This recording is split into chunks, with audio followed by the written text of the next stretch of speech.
February 10, 1993, in a quiet Catholic neighborhood of Beirut, a baby girl named Sarah Joe Chamoun opens her eyes for the first time. No one in that hospital room could have imagined that 30 years later her face would be known by billions, most of them for the worst possible reason. This is the true unfiltered story of how an ordinary immigrant girl accidentally became the most controversial adult star in history, and then spent the next decade fighting the entire internet to get her name back. Sarah grew up in a traditional Lebanese household where Sunday Mass, Arabic at the dinner table, and strict curfews were non-negotiable. But in 2001, when she was 8, everything changed. The family packed a few suitcases and left the country still healing from civil war, landing in the suburbs of Maryland, USA. America in the early 2000s was not kind to Arab kids.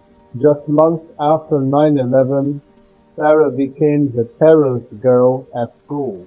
Classmates pulled her hijab, called her Osama's daughter, and refused to sit next to her. She learned English in record time, lost 40 pounds, and tried everything to disappear into the crowd. She graduated high school as valedictorian, moved to Texas for college, and earned a bachelor's in history from the University of Texas at El Paso. At 18, she married her high school sweetheart, a clean-cut American boy her parents approved of. They promised each other forever. Forever lasted less than 3 years. By 2014, the marriage was crumbling. Money was tight. Sarah, now going by Mia, was working the cash register at a Miami area Whataburger, wearing a visor and a forced smile. She was 21, in debt, and felt completely stuck.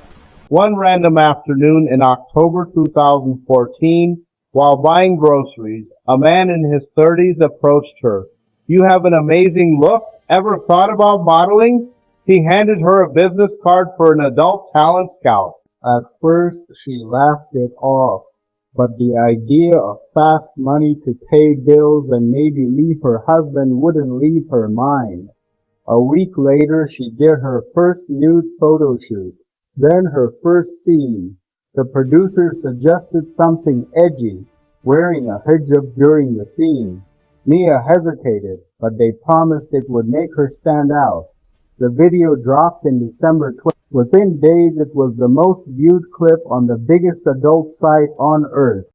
By January 2015, she hit number one, higher than any star before her. Then the backlash began. Death threats in Arabic flooded her inbox. ISIS photoshopped her face onto propaganda with a gun to her head.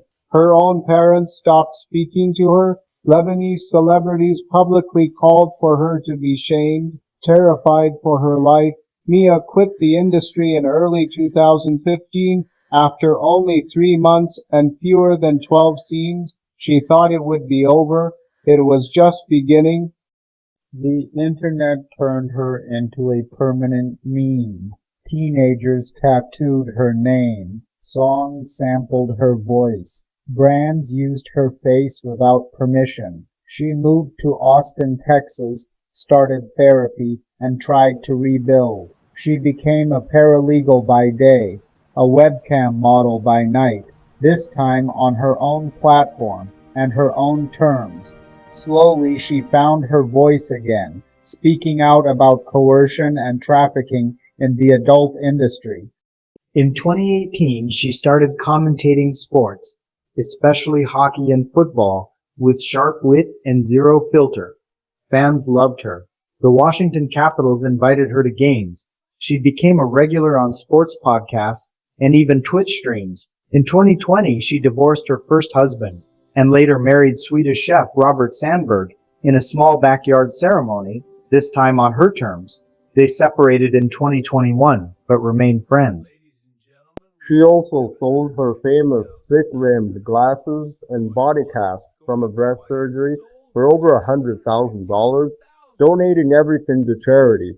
By 2023, she launched her own jewelry line, started investing in tech startups, and became a vocal advocate for Lebanon after the Beirut port explosion. She now hosts the podcast Barely Filtered and has spoken at universities about image-based abuse and revenge porn laws.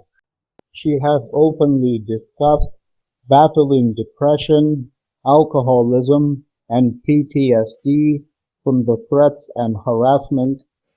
Therapy, exercise, and supportive friends pulled her through.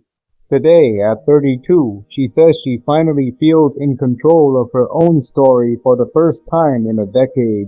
From a little girl fleeing war in Beirut to the most searched name on the internet at 21, to death threats and global shame, to building a new life as a broadcaster, entrepreneur, and advocate, Mia Khalifa's journey is proof that the internet can try to destroy you, but it can never write the final chapter.